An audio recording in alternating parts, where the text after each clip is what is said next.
غاليين. اسعد الله صباحكم بكل خير. النهارده ان شاء الله باذن الله هنعمل معاكم غدا جميل خفيف لذيذ اقتصادي 100%، وهو عباره عن الخضار المشكل.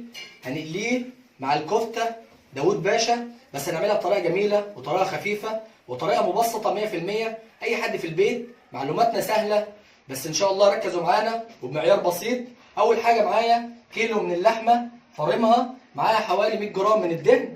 100 جرام من الدهن، اي طبعا دهن بتختاروه، وافضل دهن هو الدهن الضاني بضيفه معاها. وبعد كده هضيف معاها بصله وشويه خضره وجزر مبشور. بعد كده معانا نقول على بركه الله بسم الله نبدا. معانا حوالي نص كيلو من البتنجان، نص كيلو من البتنجان اقطع مكعبات، ومعايا كيلو من البطاطس، ومعايا كيلو من الكوسه، ومعايا الجزر بتاعي الجميل. وهنبدا ونقول اول حاجه نتبل الكفته بتاعتي الجميله. معانا هنحط حوالي 2 من البصل الناعم، بسم الله على بركه الله. بعد كده هضيف عليها الجزر المبشور والخضره. اتبل الكفته، اهم حاجه الكفته تتبل معايا توابل ممتازه، حاجه خفيفه، غدا سريع. هنطلعه معاه المكرونه ان شاء الله باذن الله. المكرونه القلم باللحمه المفرومه او المكرونه باللحمه المفرومه، برضو لاحبابنا المشاهدين والمتابعين اللي بعتوا عايزين يعرفوا طريقه المكرونه باللحمه، سهله جدا وبسيطه جدا. هنسلق المكرونه بتاعتنا وهنعصج اللحمه ونعمل لها الصوص بتاعها. بعد كده انزلت بالبصله بتاعتي اهو، انزل بشويه التوابل الجمال، الحبهان، ورق اللوري، جوز الطيب، الفلفل الاصفر، الفلفل الابيض. معايا التوابل بتاعتي بجيبها حصى ونطحنها في الخلاط قدام عينينا عشان تطلع معايا التست والريحه الجميل. بعد كده الجزر المبشور، اخد شويه من الجزر. بعدين انزل بالخضره بتاعتي الجميله، البقدونس والشبت، واحده ربطه وربطه من البقدونس والشبت، بسم الله على بركه الله. حاجه بسيطه وسهله لكل احبابنا اللي عايز غدا سريع، غدا مفيد، غدا صحي 100%. بنجمع كل الخضار مع الحاجات الجميله تطلع مفيده وممتازه. بعد كده حطينا ربطه البقدونس، وادي الشبت التاني معاه، بسم الله على بركه الله.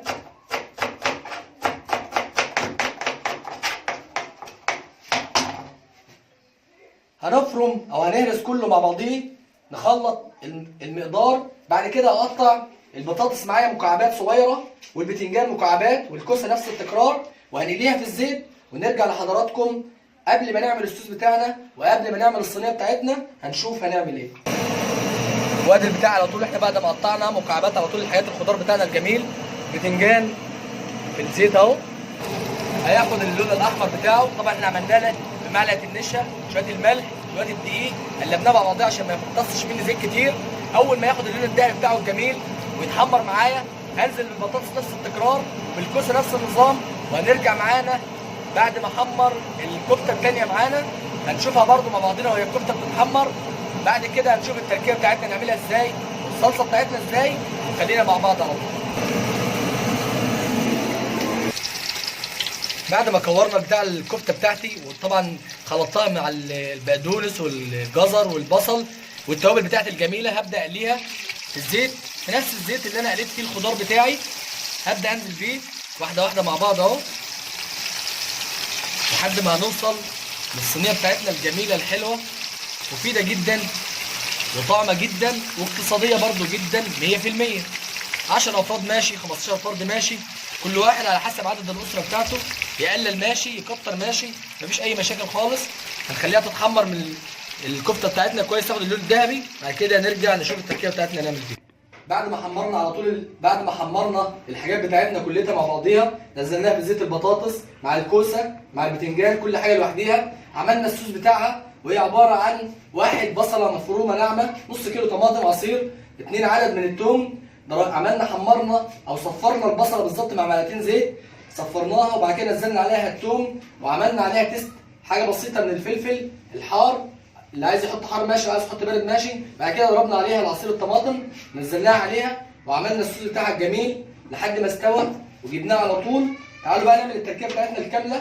هنضيف الكوسه مع البتنجان مع البطاطس، هنضيف كله مع بعض اهو. التدريبه كلها الخلطه كلها كامله. دخلنا التوابل وحطينا الملح، هنقلبها كلها مع بعضيها اهو زي ما انتم شايفين. الصينيه كبيره، اللي عايز يعمل عدد قليل زي ما اتفقنا يعمل، اللي عايز يعمل عدد كتير هو وراحته. بعد كده هنفرشها في الصينيه بعد ما خلطنا الخليط كله مع بعضيه، وهنفرد عليه شويه جزر ديكوريشن كده، حاجه شكل جميل يدي حاجه تفتح النفس. بعد كده شويه طماطم ارصهم اي رص عشوائي زي ما احنا شايفين مع بعض اهو، واحده واحده وسنه سنه. نعمل احلى صينيه خضار مشكل، خضار مفيد، خضار لذيذ، طعم 100% ان شاء الله باذن الله يعجبكم. تمام. بعد كده انزل بالكفته بتاعتي ارصها على الصينيه بتاعتي كلها كامله متساويه اهو، واحده واحده مع بعض. بعد كده بعد ما نرص على طول الكفته بتاعتي واجمعها، بعد ما رصيت الكفته بتاعتي كلها زي ما احنا شايفين اهو وزعتها على الصينيه، عملت حوالي بصلتين او بصله حمرتهم برضو في الزيت عشان اعمل تيست عالي جامد. خضار سوتيه، صينيه خضار مشكل جميل بالكفته بتاعنا. بعد كده هضيف الصوص بتاعي او الصلصه بتاعتي، هضيفها من على الكفته من فوق وهدخلها الفرن لمده نص ساعه بالظبط لحد ما تنشف معايا الوش او تعمل معايا وش جامد من فوق اهو. بعد كده بقى التيست العالي او الحاجه الاحلى منها والجميله، هنرش شويه التوابل بتوعنا الجمال، حبهان، ورق اللوري، جوز الطيب، كله ناعم. وطبعا احنا متفقين ان التوابل بتاعتنا بتيجي بنجيبها حصى، نحمصها في الفرن ونرجع نطحنها على طول، تدي ريحه وطعم 100%. بعد كده بالجبنه المبشوره واعمل لها التيست العالي الاعلى منها واجمل، وادخلها الفرن تاخد الوش بتاعها الجميل على الشوايه ماشي. نولع من تحت 10 دقايق ومن فوق تاخد الوش الجميل يسيح معانا الجبنه وتاخد وش، ونرجع نشوف هنعمل ايه. اول ما خرجنا الصينيه بتاعتنا الجميله صينيه الخضار بالكفته، عملنا معاها طبعا قبل ما نشرح صينيه الخضار عملنا معاها المكرونه باللحمه الجميله المفرومه. اول حاجه سلقنا المكرونه في ميه يكون كتير، طبعا انا سلقتها قبل كده في الفيديوهات اللي قبليها، ميه يكون كتير وعليها معلقتين زيت ومعلقه ملح. بعد ما طلعنا المكرونه على طول عصجنا معاها اللحمه بالصلصه، 2 معجون من الصلصه، 1 عدد من البصل، الفلفل الاخضر 2 عدد من الفلفل الاخضر، وعصقت اللحمه المفرومه معاها وضفتها عليها من فوق. وادي المنظر بتاعها، وادي الطبق بتاعنا النهارده الجميل بالخضار الممتاز زي ما انتم شايفين اهو. حاجه جميله ولذيذه 100% ان شاء الله باذن الله هتعجبكم. حاجه صحيه وتمام، الريحه والطعم والتيست بتاعها تيست عالي وريحتها جميله مع المكرونه مع السلطه او مع المخلل. بألف هنا وشفا ليكم.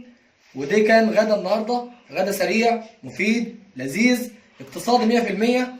بعد كده نقول شرفتونا بمتابعتكم، متشكرين ليكم. وده كانت حاجات بسيطه، يا رب يكون المعلومات بتاعتنا بتوصل لكم معلومات سهله وبسيطه. بنحاول بقدر الامكان نوصل لكم المعلومه باسهل الطرق وبطريقه بسيطه مبسطه عشان قناتنا قناه اكله بسيطه مصريه. والسلام عليكم ورحمه الله وبركاته.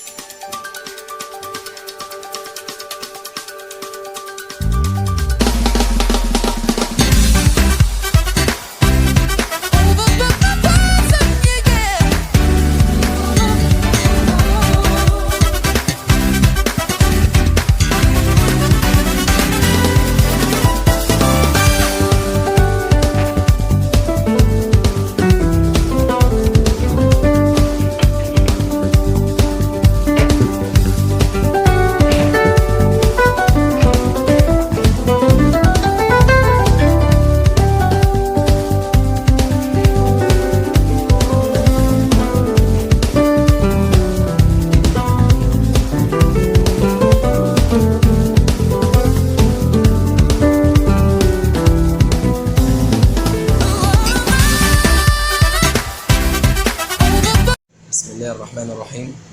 النهارده ان شاء الله باذن الله هنقدم مع بعض طريقه عمل الكبسه المصريه السعوديه عشان ما حدش يزعل مننا بس. على الطريقه بتاعتي باذن الله. طبعا احنا قدمنا كام فيديو حلويات، فالناس عشان ما تتعبش مننا بس في الحلويات كلها فهنعمل لهم اكله خفيفه كده وجميله. النهارده معانا رز كبسه وخضار مشكل وشوربه ان شاء الله باذن الله ولحمه شيا وهنكون مع بعض واحدة واحدة كده. الأول هنعمل الرز الكبسة، عبارة عن إن شاء الله عن بإذن الله كيلو ونص لحمة ضاني على حسب الكمية اللي أنت عايزها. طبعا عايز نص كيلو، عايز كيلو، زي ما أنت عايز اعمل. وجزر مقطع تقطيع كبير، واتنين عدد فص توم، تلاتة عدد فلفل، اتنين حار واحد بارد، بصلة، شوية التوابل المواد العطرية اللي هي الأساسية، قرفة وفلفل أسمر وكمون وزعفران وفلفل أسمر وكزبرة حسن. دلوقتي يلا تعالى مع بعض نشوف كده واحدة واحدة كده مع بعضينا. أنا حطيت طبعا معلقتين زيت ومعلقتين سمن لحد ما يسخن وجامد معايا، وهنبدأ نعمل صدمة للحمة شوية ونقول بسم الله توكلنا على الله. بسم الله. الزيت طبعا ساخن مع السمن، هتشوف الطشة بتاعتها كده.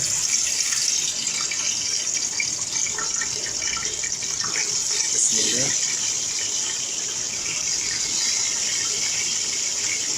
حاجة خفيفة وجميلة. طبعا اللي عايز يعمل نص كيلو ماشي، اللي عايز يعمل كيلو ماشي، هو عدد الأفراد اللي عنده. هنعمل برضه حاجة زي ما انتم شايفين اهو، او سامعين بالظبط، الطشة بتاع اللحمة صدمة عشان الدهون اللي فيها، وعشان اعمل لها تيست عالي، طعم كويس.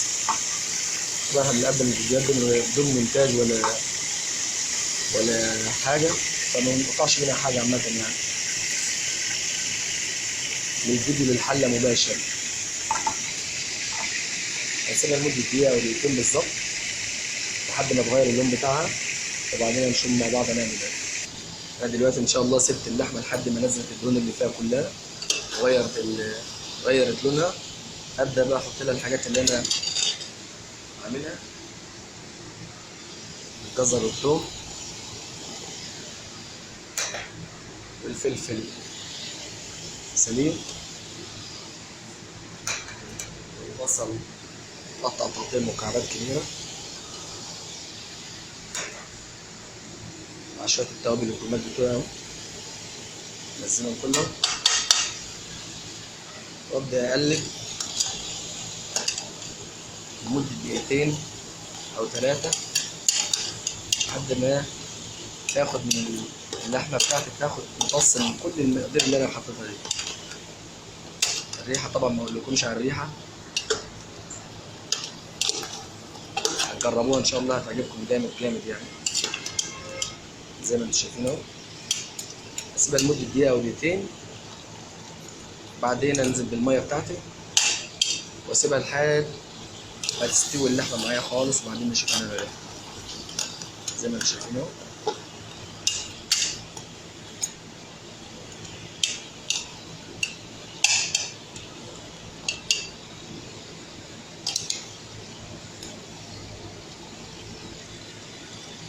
اللحمة لونها ان شاء الله طعمها باذن الله هيعجبكم جامد يعني، هيعجبكم ان شاء الله. كده انا سبتها دقيقة او دقيقتين بالظبط، وهبدأ انزل بيها بالمية.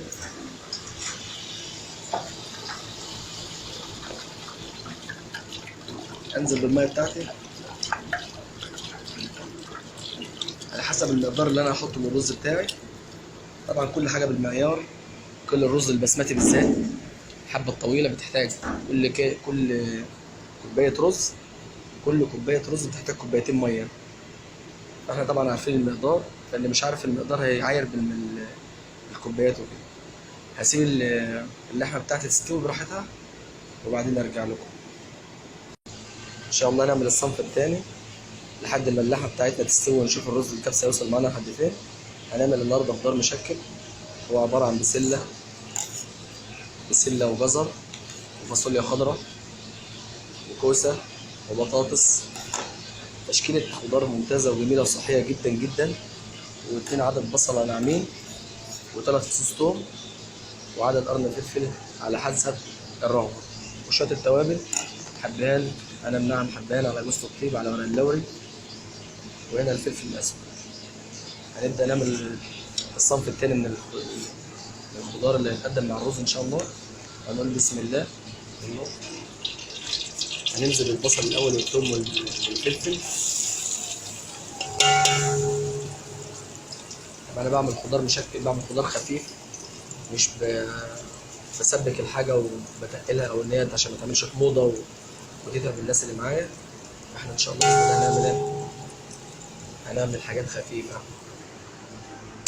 كل واحد اللي عنده طريقه احسن او عايز يعمل يدي رأيه او الكلام ده كله يكتبه في التعليق واحنا كده سهل ان شاء الله.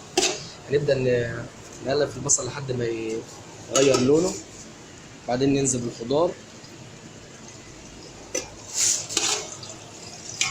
طريقه جميله وسهله جدا وخفيفه على المعده جامد جامد.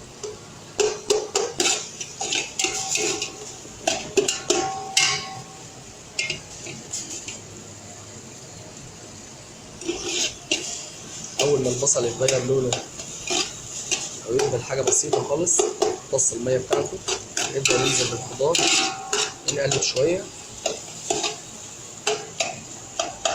وخلينا مع بعض واحده واحده.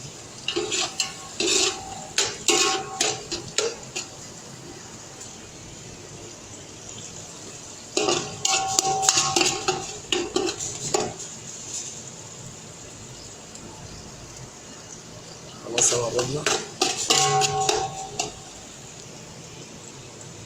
طبعا البصله بدات تغير لونها، نبدا ان شاء الله باذن الله كده ننزل بايه بالخضار بتاعنا. بسم الله.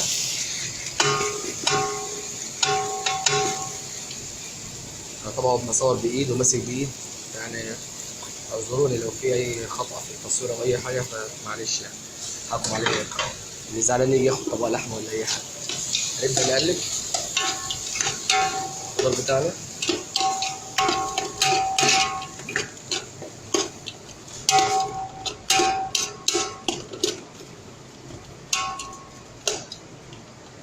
تقليبات بسيطة وخفيفة. بعدين احط التوابل بتاعتي، شوية التوابل،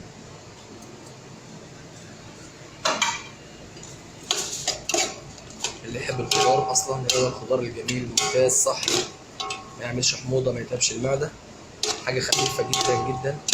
كمان ان شاء الله باذن الله لما نشوف الرز الكبسة المصري السعودي على التشكيلتين بالطريقة بتاعتي انا هجيبكم جامد جامد.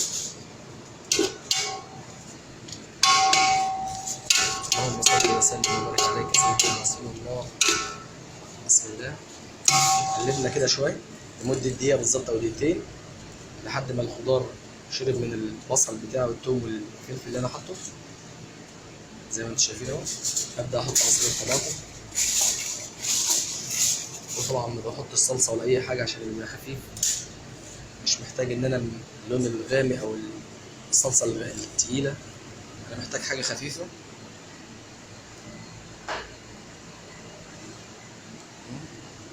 ننزل بعصير الطماطم ونسيب الخضار لحد ما يستوي براحته.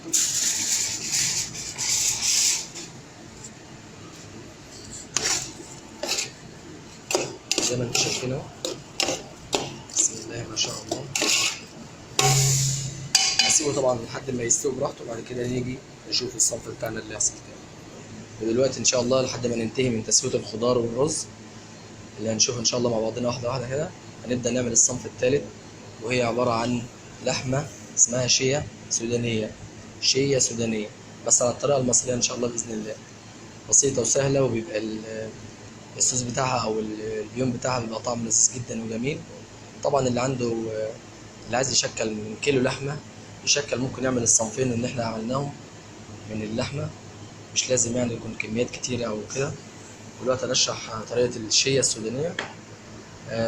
كيلو لحمة و3 حبايات طماطم، وواحد عدد جزرة، 3 قرون فلفل أخضر، 7 فصوص توم، 5 بصلات، شوية التوابل العطرية بتاعتي، قرفة، فلفل أسمر، كزبرة، كمون، حصى، توابل لحمة، فلفل أسود. دلوقتي يلا نشوف مع بعضينا.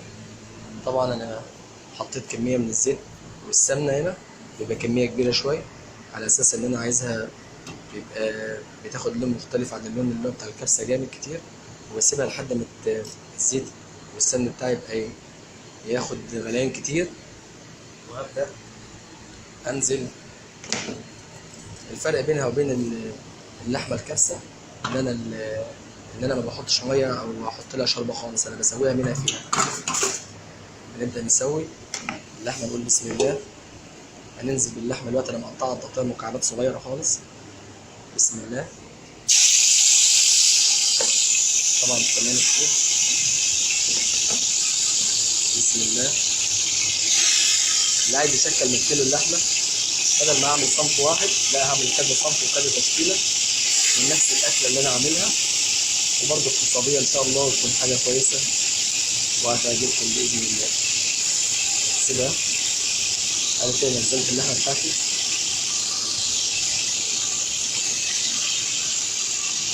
وأنا كده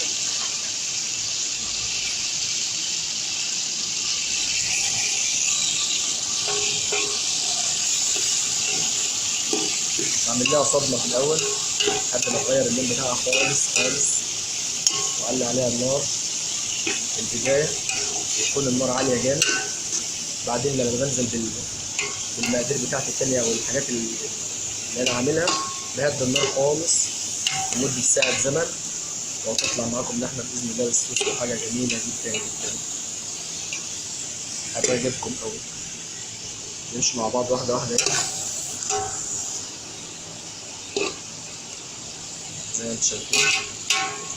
هسيبها لمدة 10 دقايق لحد ما تنزل ميتها وتصيب خالص، وبعدين انزل بايه؟ انزل بالحاجات بتاعتي كلها. اشوف الخضار اللي انا عملته. بسم الله ما شاء الله. بدأ الخضار يجف مني الشوربة بتاعته خالص. انا طبعا مش محتاج ان انا يكون عندي ديون كتير فيه، لان ده خضار سفيها زي ما انتم شايفين الشكل والمنظر بتاعه. كده معايا الخضار استوى. هبدأ انزل بشوية توابل بسيطة والملح بتاعه وافصل عليه. طبعا سبت اللحمة لحد ما قلبت اللون البني الغامق خالص ونشفت ميتها، وتحمر التحمير كله كامل كويس ممتاز 100%. كل ده وهي النار اصلا عالية عليها. هبدأ بقى اهدي النار خالص واحط المقادير بتاعتي: الجزر والفلفل والثوم والبصل مقطع تقطيع كبير عالي، والطماطم والتوابل بتاعتي الجميلة كلها مع بعضيها. وابدأ اقلب واسيبها تستوي. كل الحاجات اللي هي العالية، الطماطم والبصل والحاجات دي هتختفي خالص خالص. اول ما اللحمة تستوي هنوريها لكم. هتقعد لها حوالي ساعة زمن. وطبعا يفضل ان يكون لحمة صغيرة، ما يكونش لحمة كبيرة، عشان ما تاخدش سوا كتير اكتر من اللازم. اللي يحتاج طبعا يحط لها سنة شوربة صغيرة او بسيطة وهي تنشف فيها، مفيش مشاكل. اللي عايز يسويها على كده برضو مفيش مشاكل. المهم ان احنا نطلع في الاخر تيست عالي وطعم كويس ان شاء الله يعجبكم. هنسيبكم بقى ونروح نعمل الرز. اتفضلوا. هنسيبها ساعة على نار هادية خالص، على نار هادية خالص. ودلوقتي هنرجع تاني للرز بتاعنا. هنبدأ نسوي الرز بعد ما اللحمة استوت معانا. معلقتين زيت ومعلقتين سمن، وانزل بالرز بتاعي. طبعا في ناس بتحط الرز على طول شوربة اللحمة ومباشر على اللحمة والشوربة مباشر. انا بحب بس على اساس ان انا اصفي الحاجة الموجودة، البصل والجزر والحاجات اللي انا حاططها في الشوربة. وهبدأ اقلب الرز وحطيت له ربع معلقة او حاجة بسيطة من صفار الزعفران. هبدأ اقلب الرز بتاعي حاجة بسيطة كده، تقليبة خفيفة خالص مع صفار الزعفران. طبعا انا ضايف كل التوابل وكل حاجه في الشوربه بتاعتي، مش محتاج ان انا احط له توابل تاني. لكن التست العالي اللي انا هعمله ان انا هضيف شويه مكرونه سباكيتي فيه، حاجه ديكوريشن او شكل بتعمل طعم كويس جدا. وهقلب تقليبه بسيطه.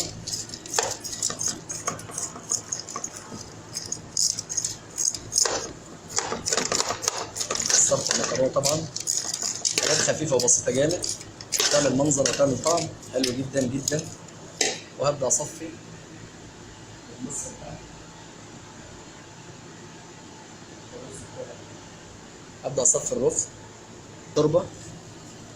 الشوربة بتاعتي، وأضيف اللحمة معاها. بس طبعا لما أضيف الشوربة الأول أعلي النار. بسم الله بسم الله. أنا بصفي طبعا الحاجات اللي هي مش محتاجها، واللحمة بضيفها على طول للرز مباشر عشان أخليها تاخد التست العالي بتاع الرز ويعمل لي صنف جميل وحاجة لذيذة وطعمها. بصفي الشوربة بتاعتي زي ما انتم شايفين اهو. اشوف المقدار اللي انا محتاجه زي ما اتفقنا. على كل كوباية رز بتاخد كوبايتين شوربة كمعيار. والرز بتاعي طبعا قبل ما بسويه بحطه في ميه سخنة وخل لمدة ربع ساعة عشان مادة النشا اللي فيه ما يبقاش الرز ياخد طعم كويس. اللحمة كلها اللي انا ضفتها اهي بعد ما سويتها تسوية كويس جدا. عايزين نشوف اللون بتاعها تمام زي ما انتم شايفين اهو، واحدة واحدة وسنة سنة معاكم. وطبعا انا شغال وماسك التليفون، فطبعا يعني اعذروني يعني المرة التانية. كده الصنف عملنا الخضار المشكل، البطاطس مع الكوسة مع البسلة مع الجزر مع الفاصوليا الخضراء، وعملنا الشيا السودانية، اللحمة بكل معاييرها، وعملنا رز الكبسة. وهنشوف ان شاء الله هنبدأ نشتغل في الشوربة وفي السلطة. سلطة الفتوش اللبنانية واحدة واحدة ومعانا وسنة سنة لحد ما نخلص الغدا بتاعنا. الغدا كله ان شاء الله باذن الله ما بيكملش ساعة زمن كله. الناس اللي بتقعد في المطبخ طول اليوم حاجات بسيطة وسهلة، اكل كله فن مش محتاج تعب ولا مشقة ولا اي حاجة.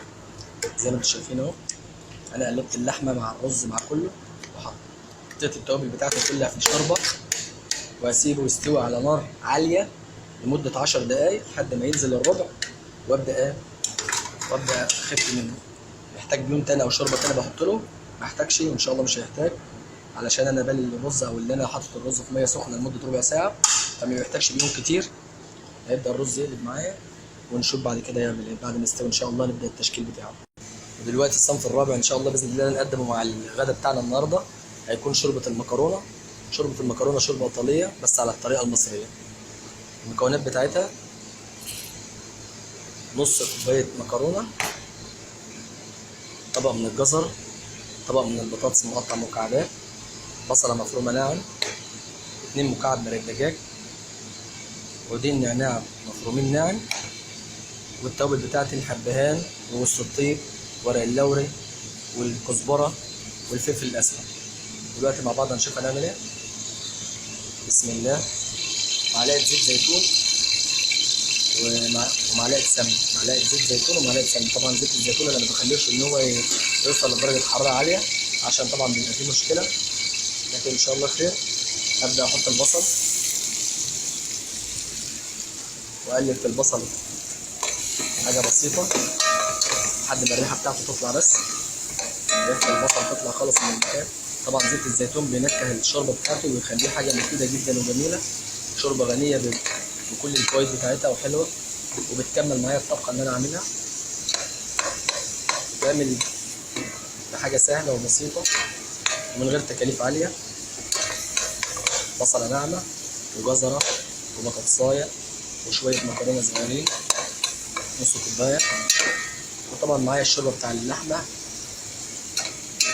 اول ما فيش شوربه لحمه طبعا مرق الدجاج بتقلب حاجه. اي حاجه بتزيد عن حدها بتقلب ضدها.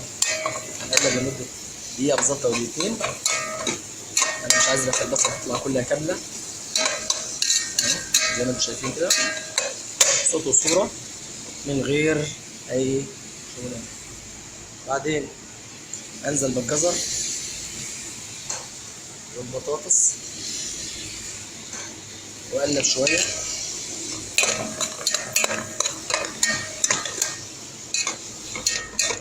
جربوها والله ما هتستغنوا عنها ابدا. شوربه جميله جدا جدا. اللي عايز يقطع فيها مكعبات لحم ماشي، مكعبات دجاج ماشي، يبقى طعمها لذيذ وجميل ومفيده جدا جدا.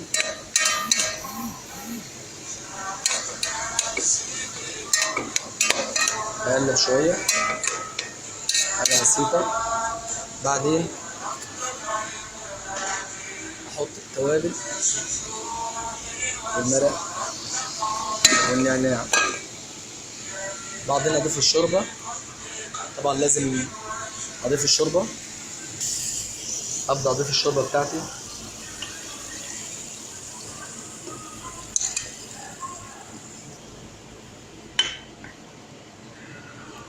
الشوربه الجميله، الريحه طعمها ريحتها ممتازه جدا جدا.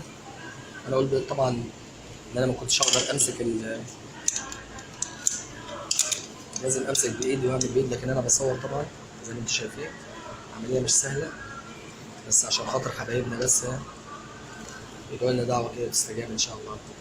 يا رب يعجبكم الاكل. بعد ان شاء الله ما نشكل وتشوفوا منظره، وهنعمل السلطه مع بعض. يبقى كده اخر حاجه الصنف السلطه، والحلو ان شاء الله يكون هريسه مع العصير. انا بضيف الشوربه دلوقتي، خليها تقلب لمده 5 دقايق، وبعدين اضيف المكرونه بتاعتي.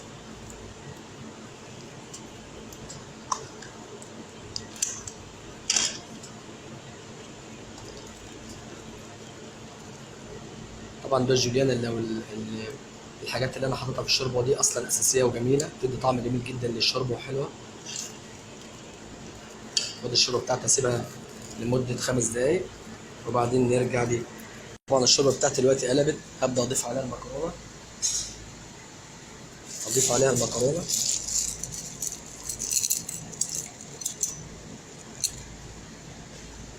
واسيبها لحد ما تستوي، وبعدين احط لها الملح وسنة فلفل اسمر بسيط خفيف من فوق، وبعد كده نغرفها. ادي الشوربه بتاعتنا اهي بتقلب. سيبها لمده 5 دقايق و10 دقايق لحد ما المكرونه بتاعتي تستوي، وبعدين نكمل. ودلوقتي تعالوا نشوف الرز الكبسه، شوف استوى ولا لا. بسم الله بسم الله ما شاء الله. زي ما انتم شايفين اهو الرز باللحمه بعد ما استوى ضارب الاكيل اهو. الف انا وشفا للي ياكل. حاجه جميله ومفلفله وممتازه، وريحتها طعمها ريحه وطعم ممتاز بكل التوابل وكل المقاييس.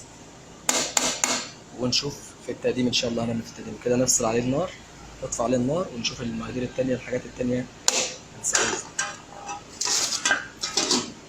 واللحمه التانية داخله على سوا. بسم الله. هبدا عليها النار، وطبعا حطيت لها كوبايتين ميه عشان دي لحمه كبيره شويه. لو لحمه بسيطه او صغيره تستوي على طول من غير الميه وبتاخد نفس الليون. هسيبها لمده ربع ساعه كمان وبعدين نشوف هنعمل فيها.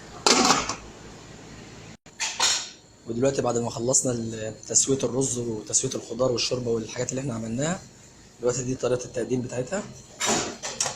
الرز بعد ما استوى هنبدا ان احنا نقدم والتجهيز للسفره على طول بتاعه. بسم الله. ادي الرز وادي الخضار، خضار السوتيه، الخضار المشكل بتاع الزبد، وادي اللحمه الشيه المعصجه بالصوص بتاعها الجميل مبدع، وادي الشوربه اللذيذه والجميله، وادي السلطه اللي هقدمها على السفره. سلطه الفتوش معاها عيش محمص بالزيت، مكعبات طماطم مع مكعبات خيار مع جزر مع فصين توم مع زيت زيتون مع ليمونتين. والحلو بتاعي هيكون ان شاء الله باذن الله الكيكه اللي احنا قدمناها محشيه مربى مشمش، وادي صوابع زينب، وعصير فراوله وجوافه ومانجا. كده كل حاجة بتاعتي كده كاملة، سفرة كاملة متكاملة بألف هنا وشفا.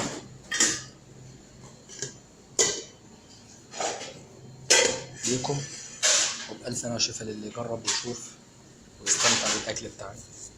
والسلام عليكم ورحمة الله وبركاته. السلام عليكم ورحمة الله وبركاته أصدقائي وحبايبي الغاليين، أسعد الله صباحكم بكل خير. النهاردة إن شاء الله بإذن الله هنقدم لكم معانا كذا صنف، وهو غدا مفيد جدا وممتاز واقتصادي في نفس الوقت. النهارده احنا بنعمل عدد للافراد ال 15 فرد الحاجات اللي احنا هنعملها دي، وان شاء الله باذن الله هتعجبكم وهتكون تحت ظنكم. وهنبدا نقول بسم الله. اول حاجه نص مكرونه، هنعمل مكرونه بشاميل، وهنعمل بيتزا بانواعها، وهنعمل رز بالخضار، وهنعمل دجاج محمر في الزيت بالخلطه السريه بتاعته الحلوه الجميله المقرمشه، وهنعمل لحمة مشوية، وهنعمل لحمة كباب حلة شوربة. وطبعا خلينا مع بعض واحدة واحدة نشرح الحاجات اللي هنعملها. أول حاجة المكرونة البشاميل تتكون من نص كيلو مكرونة. أنا جايب طبعا نص كيلو لحمة جملي مضاف عليها 100 جرام من الدهن. طبعا إن شاء الله بإذن الله النص كيلو أنا هضيف معاه، هاخد منه شوية للبيتزا بس هعصجهم مع بعضيهم، وشوية للمكرونة. وعامل صوص اللي أنا عامله كنت عامله مسويه امبارح في الفتة. اي حاجه طبعا بتفيض مني انا ما برميهاش او ما بهلكهاش، بحاول استغلها في اي حاجه. طبعا في ناس بتحب ان يكون المكرونه الصوص بتاعها ابيض او ان هي يكون بيضه، فطبعا كل واحد على حسب الرغبه، لكن هي دي طعمها بيبقى جميل، جربوها هتعجبكم وهتكون كويسه باذن الله. وعدد واحد بيضه، وعدد 3 معالق دقيق للبشاميل، وواحد تمن جبنه رومي، وشويه توابل بتاعتي الجميله، الحبهان المطحون، الهيل والفلفل الاسمر والكمون، وتوابل اللحمة وجوز الطيب ناعمة. وهنقول وريتلي الحليب معانا، وهنبدأ ونقول بسم الله. أول حاجة نبدأ نعملها نسلق المكرونة بتاعتنا. ناخد المكرونة ونبدأ نقول بسم الله. طبعا المية بيبقى سخنة زي ما انتوا شايفين اهو. المية بتغلي عندي معايا، ومضيف عليها سنة الملح، واحط عليها شوية زيت صغيرين. ضيف عليها سنة الملح وشوية الزيت، وابدأ انزل بالمكرونة واقول بسم الله زي ما انتوا شايفينها واحدة واحدة مع بعضينا. واغطي المكرونة بتاعتي لمدة تلت ساعة لحد ما تستوي المكرونة. ولحد ما تستوي المكرونة بتاعتي هنبدأ نخش نعصج اللحمة بتاعتنا. طبعا انا حطيت معلقتين زيت ومعلقتين سمن، وابدأ اعصج اللحمة واقول بسم الله اللي انا هستخدمها للمكرونة البشاميل وللبيتزا. حطيت عدد 3 حبات بصل ناعمين، مع 2 عدد فلفل، مع فصين توم. وهبدأ اقلب في البصل بتاعي شويه حاجه بسيطه لحد ما الريحه بتاع البصل بس تطلع. بعد كده انزل باللحمه بتاعتي بسم الله. انزل باللحمه واسيبها لمده 10 دقايق لحد ما تغير لونها وتستوي معايا اللحمه، حتى لو ما استوتش الا 3/4 سوا. بعد كده هنشوف هنعمل ايه. طبعا اللحمه بتاعتي غيرت اللون بتاعها وبدات دخلت على سوا كامل اهو. انا طبعا لسه هحطها في البتاع، اضيف عليها الحبهان والفلفل الاسمر والتوابل اللحمه والملح بتاعي، واقلبها واركنها على جنب، وابدا اعمل في البشاميل بتاعي. طبعا بعد ما عصقت اللحمه بتاعتي وركنتها على جنب هبدا اعمل البشاميل بتاعي. نجاح البشاميل اصلا بيعتمد على حاجتين 2 اساسيين. هو اول حاجه تحمير الدقيق كويس، تاني حاجه يكون الحليب بتاعي او اللبن بتاعي يكون ساخن ما يكونش بارد. اللبن البارد بيخلي الدقيق بتاعي او الحاجه اللي هي موجوده بتكلكع ومش كويسه خالص، وبتعمل ناتج مش مظبوط. لكن انا عايز اطلع حاجه زي الحرير وبشاميل ممتاز الدرجه بتاعته 100%. هبدا زي الخطوه بتاعتي معايا واحده واحده اهو، وهنوريها لكم من غير اي فاصل اعلاني ولا اي حاجه، مع بعض واحده واحده اهو. معايا 3 معالق زيت ومعلقتين سمن و3 معالق دقيق ده للبشاميل بتاعي. هبدا انزل بالبشاميل وهدي النار خالص، انزل بالدقيق وهدي النار، اهدي النار بتاعتي خالص، ما اخليش النار عاليه، اهدي النار بتاعتي خالص وابدا اقلب في الدقيق واحده واحده بسم الله زي ما انتم شايفين اهو. هدوب الدقيق مع السمن والزيت وابدا اسيبه لمده دقيقه واحده بالظبط لحد ما لون الدقيق يتغير معايا، يقلب اللون البني سنه بسيطه. وطبعا الحليب عندي انا طبعا مسخن الحليب بتاعي ومجهزه على اساس ان انا هنزل بيه واحده واحده مع بعض اهو. والوقت اول ما الدقيق بدا يحمر او اللون بتاعه يبدا يتغير، هنزل بالحليب بتاعي الساخن واحده واحده اهو مع بعضينا اهو، وابدا اقلب على طول باستمرار، اقلب على طول. طبعا الحليب بتاعي سخن زي ما انتم شايفين، واحده واحده مع بعضينا اهو، واحده واحده على طول. والنار بتاعتي هاديه، لازم اطلع مفيش يكون مواد كتل او بتاع ده او بيكلكع مني. طبعا انا مش كويس، احنا على الهواء مباشر فمش هينفع.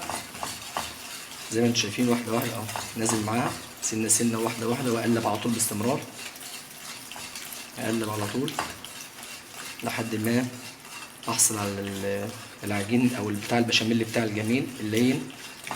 كل دي معايا بعضيها بعد ما اتحمر وخد اللون بتاعه كويس المظبوط، والحليب بتاعي يكون ساخن، وانزل واضرب بالمضرب السلك واحده واحده وبسم الله مع بعض على طول. احصل على قوام ولا يكون يابس قوي ولا يكون طري قوي. طبعا هو النار تحت هتسوي الحليب معايا مع الدقيق. بعدين نشوف اللي هيحصل واحده واحده. زي ما انتم شايفين اهو، حاجه طبعا مش مكلكه او حاجه زي الحرير الجميله. هسيبها دقيقه واحده بالظبط لحد ما تستوي معايا. بعد كده نبص على المكرونه بتاعتنا ونشوف هنعمل ايه. ادي المكرونه بتاعتي. طبعا اول ما طلعت على طول، في ناس طبعا بتحطها تحت الميه البارده والكلام ده طبعا مش كويس وما ينفعش.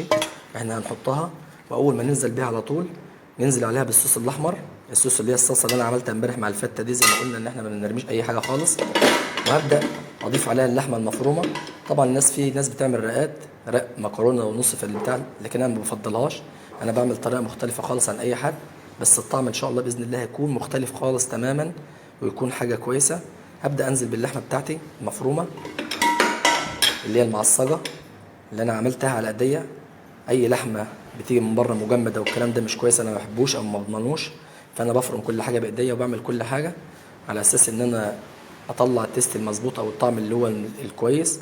حاجه مفيده جدا وصحيه جدا، كلها على ايديا وببيتي وبألف انا واشوفها ان شاء الله هيعجبكم. هقلب طبعا المكرونه واستنى لحد ما البشاميل بتاعي يستوي وبعدين نشوف هنعمل ايه. ودلوقتي بعد ما ضفنا اللحمه المفرومه نزلنا حوالي 3 معالق من البشاميل اللي احنا عاملينه جاهزين، وحطينا الفلفل الاسمر والحبهان والتوابل بتاعته والملح. قلبت كويس معاها. بعد كده هبدا في البشاميل، ضفت البيضه مع البشاميل وقلبت، وسنه فلفل اسمر صغير وسنه ملح برضو جهزت كده. وبعدين اركب الصينيه بتاعتي. بطنت الصينيه بالسمن، صينيه مقاس 26 بطنتها بالسمن وحطيت شويه بشاميل من تحت. وهبدا ارص المكرونه بتاعتي ونشوف هنعمل ايه. بعد ما ضفنا طبعا المكرونه في الصينيه وضغطت عليها ضغطه بسيطه، بدات حطيت البشاميل من فوق وخبطت الصينيه بتاعتي مرتين او 3 مرات، افرغ الهواء اللي فيها وانزل البشاميل. بعد كده الجبنه المبشوره اللي هي الجبنه الرومي، هبدا انزل بالجبنه، بعمل تيست عالي ليها للمكرونه. وبعدين ادخلها الفرن لمده 5 دقايق من تحت. طبعا انا عندي كل حاجه مستويه ما عدا البشاميل، هياخد وش بس والجبنه معايا تتظبط او تسيح مع البشاميل. هنزل بالفرن لمده 5 دقايق في الفرن، ومن فوق 10 دقايق حتى ياخد اللون الذهبي بتاعه. وخلينا مع بعض واحده واحده. ودلوقتي هنعمل الطبق الثاني، هو طبق الفراخ المقرمشه ان شاء الله في الزيت، بس بالطريقه جميله وسهله جدا وهتعجبكم. اول حاجه هناخد معلقتين دقيق مع معلقتين نشا مع معلقه توم بودره وبصل بودره وكيس بيكنج باودر او خميره العجين. وهنبدا ننزل في حله. بعد كده بناخد كوبايه من الحليب وانزل بيها واقلب المقادير دي كلها مع بعضيها مع 2 عدد بيضه. حاجه طبعا جديده وان شاء الله هتعجبكم، تطلع مقرمشه وجميله باحسن من اي حاجه، او احسن من ان احنا نسلق الفراخ ونعملها بناخد كل الفوائد بتاعتها. بعد كده بحط التوابل بتاعتي اللي هي الحبهان والفلفل الاسمر وتوابل الكبسه وتوابل اللحمه ومعلقه ملح، وانزل واقلب المقادير كلها مع بعضيها ونرجع نشوف هنعمل ايه. طبعا بعد ما تبلت الفراخ وقفلتها هحطها في المبرد لمدة ساعة لحد ما نروح هنشوف هنعمل اللحمة المشوية بطريقة ممتازة جدا وجميلة وخفيفة وهتعجبكم ان شاء الله. وخلينا مع بعض. ودلوقتي جبت نص كيلو لحمة اهو، لحمة بقر. طبعا اللحمة يكون مقطع تقطيع مكعبات صغيرة على اساس ان هي تستوي معايا كويس وتعمل. واجيب معلقتين زيت زيتون واضيفها على اللحمة بزيت الزيتون. اللحمة دي اللي انا هشويها الطبق التالت بتاعي. وطبعا الشوي هيكون مختلف، مش هيكون على شوايه، هيكون على المصفى. وجايب حله وحاطط فيها شويه فحم صغيرين، وحاطط طبعا الورق السلوفان علشان الحله ما بوظهاش. ونبدا ننزل بالمصفى على الفحم ونقلب من غير توابل ولا اي ملح. انا مش عايز اللحمه بتاعتي تسمر وعايز الكباب بتاعي يطلع لونه فاتح وكويس. وفي الاخر خالص انا هضيف الملح والتوابل بتاعتي. وخلينا مع بعض واحده واحده. طبعا انا سخنت المصفى بتاعتي اهي. هبدا انزل باللحمه بتاعتي بالزيت. اقول بسم الله واروح نازل وهغطيها لمده، وكل شويه اقلب فيها لمده نص ساعه او ساعه. زي ما انتم شايفين الدخان اللي طالعه، فحم خفيف وبسيط وشوي هيكون جميل بطريقه جديده جدا وجميله جدا. ونخلينا مع بعض. ودلوقتي بعد ما خلصنا المكرونه بتاعتنا وتبلنا الفراخ وعملنا اللحمه المشويه، هنبدا في الطبق الرابع، وهي اللحمه او شوربه كباب الحله. وبتتكون من نص كيلو لحمه بقر صغير، وطلع عدد 3 بصلات مقطعين اي تقطيع، وعدد 2 قرن فلفل و3 فصوص ثوم. وهنقول بسم الله. طبعا احنا حطينا 2 معلقتين زيت ومعلقتين سمن وخليتهم سخنتهم جامد. هبدا بالصدمه بتاعته اقول بسم الله زي ما انتم شايفين اهو لحد ما تغير اللون بتاعها. بعد كده نرجع ونشوف هنعمل ايه. بعد ما اللحمه بتاعتي اتغيرت اللون بتاعها اهو زي ما انتم شايفين وقلبت اللون البني بتاعها، هنزل بالثلاث بصلات وقرنين الفلفل بتوع الثوم، واضيف عليها الميه الشوربه بتاعتي او الميه بتاعتي واحده واحده مع بعضينا اهو. ضفت الفلفل والبصل والحاجات بتاعتي. بعد كده انزل بالميه، انزل بيها لحد ما اغطي اللحمه بتاعتي خالص خالص وهي هتكون الشوربه. وبعدين بعد ما تستوي اللحمه هنشوف هنعمل ايه. ودلوقتي لحد ما اللحمه تستوي معانا هنبدا نضيف الرز، ننقع الرز معانا بالمحلول بتاعنا اللي احنا متعودين عليه. معلقتين خل والميه السخنه، معلقتين خل وادي الميه السخنه بتاعتنا اهي. وهنسيبه لمده ربع ساعه لان ده الرز الطويل الحبه او الرز البسمتي بتاعنا. هنسيبه لمده ربع ساعه في الميه السخنه بتاعته. بعدين نروح للبيتزا بتاعتنا نشوف العجين بتاعها هيرسى عليه. انا عايز اعمل الوجبه بتاعتي كامله متكامله كلها مع بعضيها في اقرب او في اسرع وقت ممكن. ودلوقتي بعد ما نقعت الرز بتاعي هنبدا نعمل البيتزا. هنحط 3 كوبايات البيتزا، 3 كوبايات الدقيق، تمام. وهنضيف معلقتين اللبن البودره، تمام. بعدين هنضيف الزعتر وتوابل البيتزا. طبعا بتعمل ريحه جامده في العجين. انا بعمل حاجه مختلفه عن اي حد وجربوها ان شاء الله تعجبكم. بعد كده هنضيف معلقه الخميره الفوريه ونقلب الحاجات دي كلها مع بعضيها واحده واحده. سنه نعمل احلى بيتزا مع بعضينا، معجنات جميله وممتازه وخفيفه واقتصاديه جدا 100%. هقلبها كلها مع بعضيها كويس اهو زي ما انتم شايفين. بعد كده معايا معلقتين زيت بضيفهم وبيضه، عدد 1 بيضه، وهنقلبهم مع بعضيهم. اهم حاجه في المرحله الجايه ان يكون الميه بتاعتي تكون دافيه ما يكونش سخنه. الميه السخنه بتفقد الخميره بتاعتها وبتبوظ لي الدنيا وبتضيعها لي. زي ما انتم شايفين اهو عجينه البيض مع الزيت مع الحليب مع الخميره مع الزعتر مع الدقيق مع لبن البودره. بعد كده هضيف سنه واحده واحده مع الميه لحد ما احصل على عجينه ناعمه وجميله، ولا ناشفه قوي ولا طريه قوي اهو زي ما انتم شايفين واحده واحده مع بعض. هبدا اعجن كويس اهو بسم الله. البيتزا طبعا حاجه مشهوره جدا وجميله وكل واحد وليه طريقه فيها، ودي الطريقه باذن الله هتعجبكم. مجربينها كذا مره، معجنات جميله احشيها زي ما انا عايز. الحشوات اللي احنا هنشوفها مع بعضينا واحده واحده اهي. وادي العجينه بتاعتي بعد ما عجنت العجينه اتاكد ان هي طبعا مستويه كويس اهو. هسيبها لمده 5 دقائق، امسحها زيت من فوق ومن تحت، اعملها زيت واغطيها، وبعد 10 دقايق بالظبط بعد ما يتضاف حجمها خلينا مع بعض نشوف هنعمل ايه. لحد ما عجينه البيتزا بتاعتي طبعا تختمر ويبدا اقطع فيها. دلوقتي هنعمل الرز. هنعمل طبعا 4 كوبايات من الرز منقوعين في الميه السخنه والبتاع بعد ما نشلتهم. عدد واحد بصله كبيره، حوالي نص طبق لسان عصفور، عدد واحد بطاطسايه مع شويه بسله، يعني في حدود ربع كيلو خضار مشكل. وطبعا انا هبدا دلوقتي احمر لسان العصفور، وهضيف الرز واضيف الخضار ونشوف هنعمل ايه. بعد ما لسان العصفور بتاعي بدا ياخد اللون الذهبي هنزل بالبصلايه، وبعدين انزل بالخضار واقلب لمده دقيقتين. انزل بالخضار واقلب لمده دقيقتين وبعدين اشوفها. بعد ما قلبت الخضار بتاعي لمده دقيقه بالظبط مع لسان العصفور مع الحاجات، هنزل بالرز بتاعي. طبعا مش هضيف اي توابل، انا حطيت مجرد مكعبين من الدجاج او مكعب من الدجاج، حاجه تست او تدي تست عالي. وطبعا انا عامل الشوربه بتاعته بالعظم بتاع الفراخ اللي هو كان باقي معايا، اللي هو الرقب والصدر، خالق مخلي من العظم. ودلوقتي هنشوف بعد ما نقلب ونسقي الرز هنشوف هنعمل ايه. مش هنحط التوابل الا للاخر خالص، مفيش الا الملح بتاعي بس، الملح بتاعي اللي هضيفه عشان مش عايز الرز بتاعي يسمر. وهنشوف نعمل ايه. دلوقتي بعد ما عملت الرز قلبت الرز لمده دقيقه بالظبط في الحاجه ابدا اسقيه. هبدا اسقي الرز زي ما انتم شايفين اهو. طبعا احنا اتفقنا مع الرز البسمتي بالذات بياخد كل كوبايه رز بياخد كوبايتين شوربه او كوبايتين ميه مغليين معمولين بالمرق والحاجات دي. بعد ما زودت الرز بتاعي اهوت الشوربه بتاعتي زي ما انتم شايفين اهو، واغطيه طبعا واسيبه يقلب لمده 10 دقائق لحد ما ينزل الربع بتاعه او الثلاث ارباع بالظبط.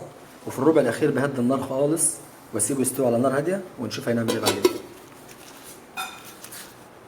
تمام.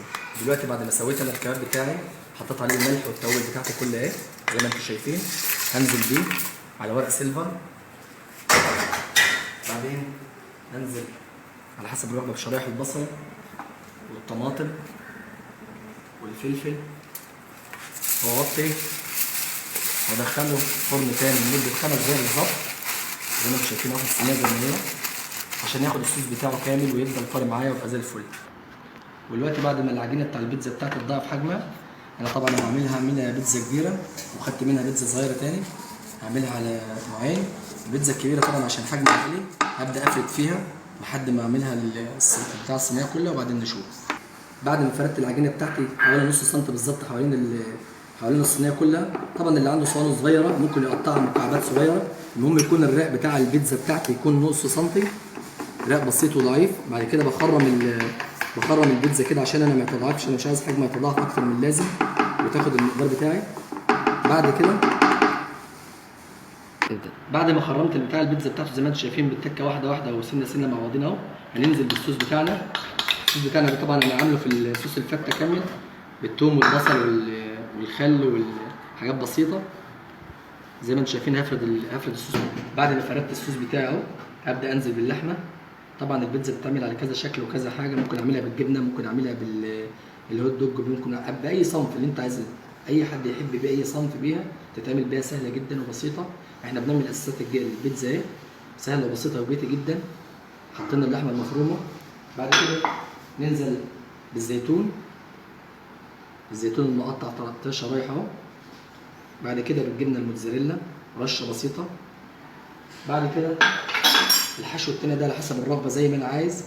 بصل شرايح، بحط حاجه بسيطه من البصل الشرايح بيدي تيست عالي جدا وجميل جدا زي ما انتم شايفين اهو، واحده واحده وسنه سنه اهو. هحط بصل الشرايح. بعد ما نزلت بشرايح البصل ونزلت بشرايح الفلفل هبدا بشرايح طماطم. طبعا كل ده على حسب الرغبه، على حسب ما كل واحد بيحب الحاجه بتاعته. ممكن في ناس ما بتحبش بصل كتير، ممكن ناس ما بتحبش بتاع، لكن اساسيات البيتزا هو الصوص بتاعها، هو الصوص والحاجات الصوص اللي هي الصلصه بتاعتنا ديت واللحمه والزيتون. وبدات الشرايح اهي. بعد كده في الاخر خالص هنزل بالجبنه الموتزاريلا المقطعه مكعبات زي ما انتم شايفين اهو. انا بجيبها مش مبشوره، ما بحبهاش مبشوره عامه يعني. انا بجيب القوالب السليمه زي بعضيها، بيبقى موفره واقتصاديه جامد ومبقاش غاليه زي ما انتم شايفين اهو. وبعدين ننزل 5 دقايق تحت في بعد ما ضفنا الجبنه الموتزاريلا طبعا سنه شويه توابل صغيرين بسيطه كده حبهان مع ورق اللورا مع الفلفل الاسمر، بيعمل تيست عالي وحاجه جميله. احنا طبعا بنعمل مش بنقلد، احنا بنعمل حاجه خاصه جدا، بس ان شاء الله هتعجبكم وحاجه جميله اقتصاديه وبسيطه، ويبقى طعمها لذيذ جامد جامد جامد. وهنولع الفرن طبعا لمده 10 دقايق من تحت، بعد كده اولع الفرن من فوق لما اجي اكل على طول على الغرف على تجهيز السفره. بعد كده نشوف هنعمل ايه. بعد ما خلصنا البيتزا هنرجع للشوربه بتاعتنا. شوربه الكباب الحله استوت دلوقتي، من اللحمه بتاعتنا استوت. هننزل بالتوابل بتاعتنا، الفلفل الاسمر مع التوابل اللحمه مع الملح، وطبعا انا حاطط مكعبين من الدجاج. بعد كده انا بحاول ان انا اربط الشوربه بتاعتي دي واخليها للصوص الابيض. بجيب معلقتين دقيق مع شويه ميه صغيرين، وبنزل بيهم على النار وهم سخنين. بربط الشوربه بتاعتي، طعمها بيبقى جميل جدا ولذيذ زي ما انتم شايفين اهو. طريقه جديده وجميله وممتازه للشوربه ومفيده جدا. اللحمه طبعا مستويه في الشوربه بتاعتها، بتاخد معايا الدسامه والحاجات الجميله. بعد كده بربطها بالصوص الابيض او بالدقيق الابيض. بعد ما بربطها شويه اسيبها شويه تستوي على النار. بعد كده بجيب فحمايه مولعه وبنزل بيها وبهدي النار بتاعتي خالص، وبحط عليها سنه زيت صغيره اخد الدخان بتاعها، عشان انا عايزه ريحه الفحم بتاعها بيبقى جميل. الشوربه بتاعتي بيبقى حاجه تانية وجميله تانية، جربوها حاجه جديده. بعد كده اغطيها على طول و5 دقايق واغرفها ونشوف هنعمل ايه. طبعا انا كان عندي حته عجينه فايضه من ال3 كوبايات دقيق او بقت عجينه البيتزا بستغلها. فعندي لحمه طبعا من نفس طريقه البيتزا والحاجات اللي فضلت مني في المكرونه. انا بحاول بقدر الامكان الم كل شغلي بحيث ان انا ما ارميش حاجه او ما افوتش حاجه. هعملها صنف تاني او شغل تاني. هنعمل كويرات البيتزا او كور محشيه باللحمه وحبه البركه والسمسم، وهنشوف مع بعض اهو زي ما انتم شايفين اهو.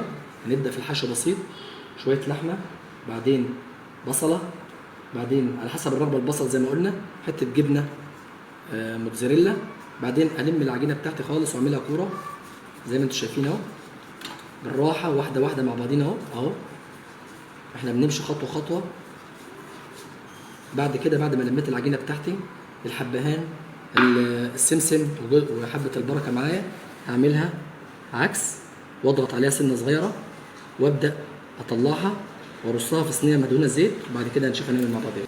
بعد ما جهزنا طبعا كل حاجه، مفيش الا الفراخ بتاعتنا اخر حاجه اللي احنا عايزها سخنه طازه على طول.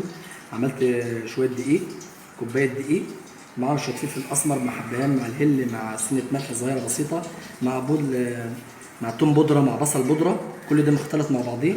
بعد كده اخد المكعبات الفراخ اللي انا عاملها واقلبها مع بعضيها تقليبه خفيفه كده بسيطه اهو مع الدقيق مع كله اهو، ويكون في زيت غزير وابدا اقلي وهنشوف هنعمل ايه. زيت غزير والزيت بتاعي يبقى سخن اهوت. هنبدا نحمر الفراخ او نقلي الفراخ بتاعتنا. طبعا الفراخ مش مستويه، هنزل بيها اهي واحده واحده. بسم الله بسم الله. لازم يكون الزيت كتير عشان اطلع اللون الذهبي بتاعي الكويس المظبوط ال100 ويكون الفراخ كلها مستويه من كل جنب. هسيبها لمده ربع ساعه او تلت ساعه، بعد كده هنطلعها ونشوف هنعمل ايه. طبعا هذا شكل البيتزا بعد ما طلعت اهي بالجبنه المطاط بتاعها الجميله اهي. طبعا انا لو عايز ازود الحاجه المطاطيه بتاعتها بزود الموتزاريلا، وزي ما انتم شايفين ان هي استوت من فوق ومن تحت سوا كامل، واخده رق بسيط. الحشو بتاعها حشو مظبوط، الجبنه بتاع الموتزاريلا. بعدين نشوف في التقديم هنعمل ايه. هو طبعا ادي التانية اهي العجينه اللي كانت باقيه من الجبنه من البيتزا بتاعتي، محمصها ومظبطها وكل اللحمه من جوه والجبنه الموتزاريلا فيها. هنشوف في التقديم هنعمل ايه ان شاء الله. وطبعا بعد ما خلصنا الاكل بتاعنا الجميل، الحاجه البسيطه اهي ظبطناها وعملناها. ادي الرز بتاعنا بالخضار بالكباب المشوي بالطريقه بتاعتي الكويسه الجميله. بعد كده شوربه الكباب الحله الدسمه والحلوه والجميله باللحمه بتاعتها والتوابل الفلفل الاسمر والحبهان والهل والحبهان والجوز الطيب وتوابل اللحمه. وادي برضو زي ما انتم شايفين الرز اهو بالكباب. وادي المكرونه البشاميل الجميله زي ما انتم شايفين اهو. رقات اللحمه طبعا فيها كلها كامله، كل اللي هيجي هياكل لحمه مع مكرونه، ياكل لحمه مع مكرونه مش راق وراق. وادي الدجاج بتاعنا المقرمش الجميل طبعا اهو زي ما انتم شايفين. الفراخ اهي افتحها من جوه واشوفها مستويه ومظبوطه ومتبله توابل كويسه ومقرمشه من بره وطريه من جوه. وادي البيتزا بتاعتي عملت لها نوعين، نوع اللي هو الكرات بتاعتي باللحم زي ما انتم شايفين اهو، ونوع البيتزا الجميل الطري بالتوابل بتاعته. يهمنا أوي ملاحظاتكم ومتابعتكم، وأي حاجة تشوفوها فيها أخطاء وأي حاجة يا ريت تبعتوها لنا. والسلام عليكم ورحمة الله وبركاته في طبق جديد، ويوم سعيد عليكم إن شاء الله. السلام عليكم ورحمة الله وبركاته.